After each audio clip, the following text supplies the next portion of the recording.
This semester, I'm teaching a course at Oklahoma City University titled Peace and Nonviolence. It's a required course for our students who are part of the World House Scholars Program for Social and Ecological Responsibility. And we're studying the thought of Mohandas Gandhi, Martin Luther King Jr., Thich Nhat Hanh, Wangari Maathai, and also Malala from Pakistan.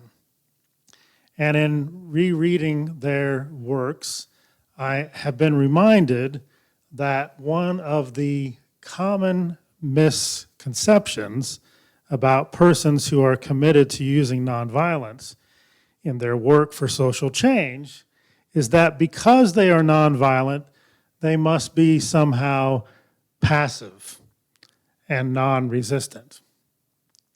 Sometimes this misperception is used by persons and groups who are open to the use of violence to disparage those who are nonviolent as being too passive to bring about the needed social change.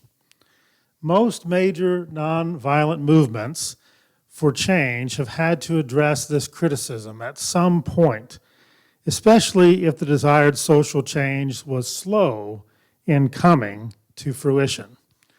And we know that often the desired social change is slow in coming to fruition. And so when people are beginning to become impatient, they often will be very critical of the nonviolent methods to bring about that change. But the reality is that the persons and the movements that have been successful in bringing about change through nonviolence have not been passive at all in their approach. Quite the opposite. The leaders of nonviolent movements for social change have been active in their resistance to injustice and are continually pressing for justice through action. And often that action is direct action to confront the systems of oppression and bring about more awareness of the injustices that are being perpetuated and the need to bring about positive change.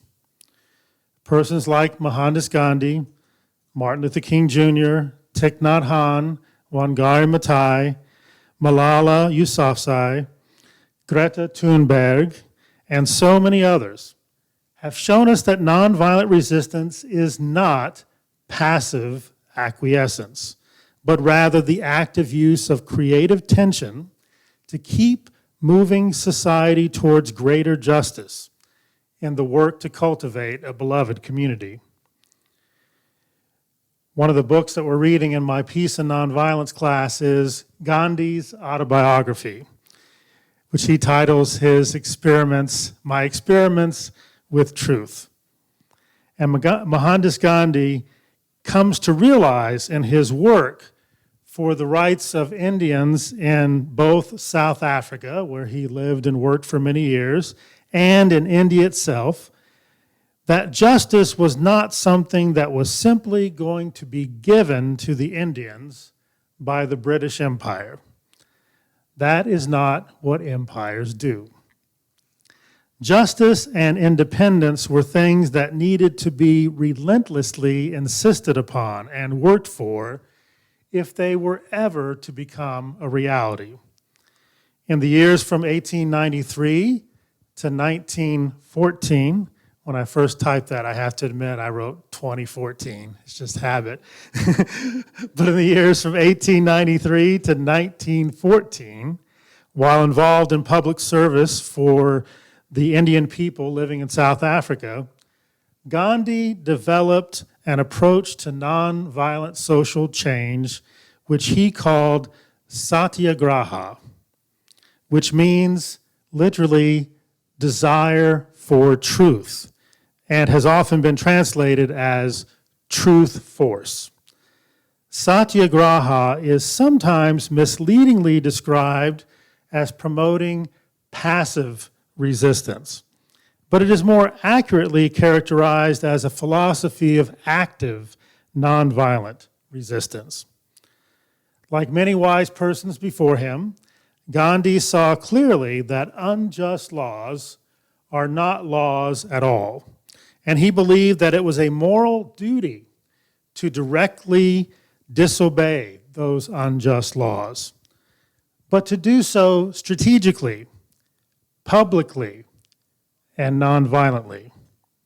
The goal was not to vanquish the oppressor, but rather to bring justice for all, with the hope of reconciliation.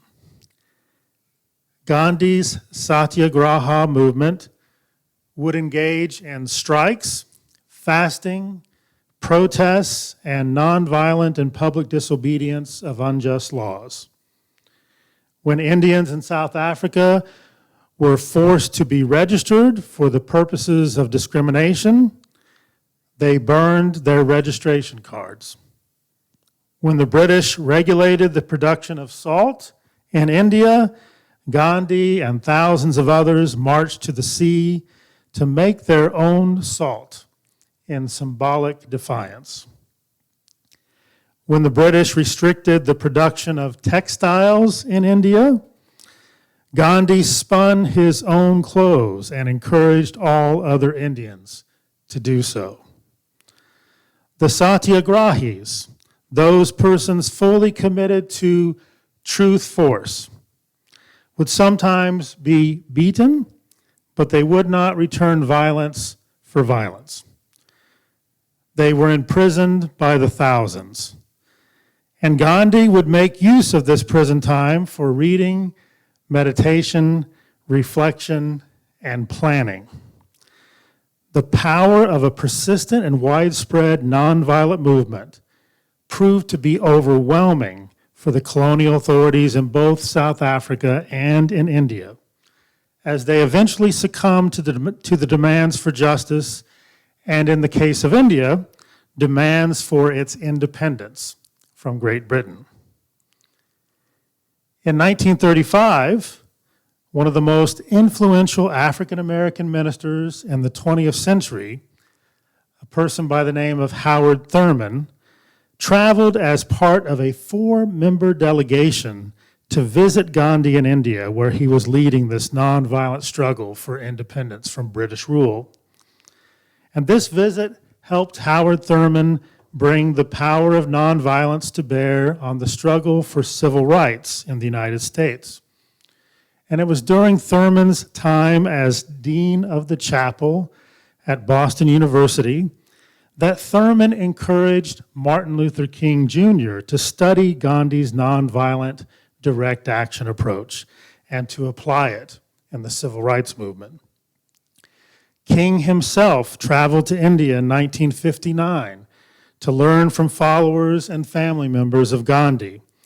And King's commitment to nonviolent direct action became the hallmark of his approach to the civil rights movement. Like the Indian Satyagrahis before them, King and others led a movement of nonviolent direct action to challenge the injustices of racial segregation and discrimination in the United States. Like Gandhi, King encouraged civil rights advocates to strategically and nonviolently resist unjust laws. They sat in seats on buses they were not allowed to sit in. They sat in diners where they were not allowed to eat. They protested, they marched, and they agitated for racial equality and justice. The African American Satyagrahis, led by King and the civil rights movement, were beaten, doused with fire hoses, bombed, hanged, and shot. But they did not return violence for violence. They too were arrested by the thousands, and King, like Gandhi, made good use of his time in prison for reflection, writing, and planning. And we know one of his most famous writings, The Letter from a Birmingham Jail, was written while he was in prison. The commitment to direct nonviolent resistance played a key role in the Civil Rights Act and the Voting Rights Act being signed into law by President Lyndon Johnson in the mid-1960s. It even led King to be recognized with the Nobel Prize for Peace in 1964. But tragically, like Gandhi, it also led to his being assassinated by a person who stood against his movement for justice. The method of nonviolent direct action to cultivate the needed creative tension for social change has been used in many other movements for peace and justice in our world, with powerful results. The work for peace by the Vietnamese Buddhist monk Thich Nhat Hanh that we discussed months ago is another compelling example of nonviolent action for social change through what Thich Nhat Hanh called socially engaged Buddhism. The work of the Nobel Peace Laureate Wangari Maathai in Kenya to plant millions of trees and to work nonviolently for environmental justice in Kenya and beyond, even when she was violently opposed and beaten, is another powerful example of truth force in action. And today we see other models of nonviolent direct action in the work of Malala Yousafzai for the education of girls and women throughout the world, even though she was shot and narrowly escaped death at the hands of the Taliban. And we see the model in the work of Greta Thunberg, who is a force for truth in her nonviolent and relentless work for climate justice and for a livable climate. Greta courageously speaks out to the powers that perpetuate the practices that are hurling the earth towards climate chaos, and she has helped move a whole generation to action. Many who have opposed these nonviolent forces for truth and justice have argued that they are troublemakers, that they are rabble-rousers, that they want way too much, way too fast, and that they are disrupting the law and order of the land. In the name of a false peace and an unjust order, they call for an end to the tension that these nonviolent justice makers are creating. They are the ones Martin Luther King Jr. must have had in mind when he reminded us all during his creative time in prison in a Birmingham jail, quote, that true peace is not merely the absence of tension, it is the presence of justice. Creative justice is not a passive enterprise. It requires action, and sometimes it requires direct action that presses creatively on the places of tension within our society to provoke positive social change. May we all find the spiritual and moral courage to be satyagrahis in this moment, using the nonviolent force of truth to create the tension necessary to cultivate true peace with justice as we seek the beloved community together.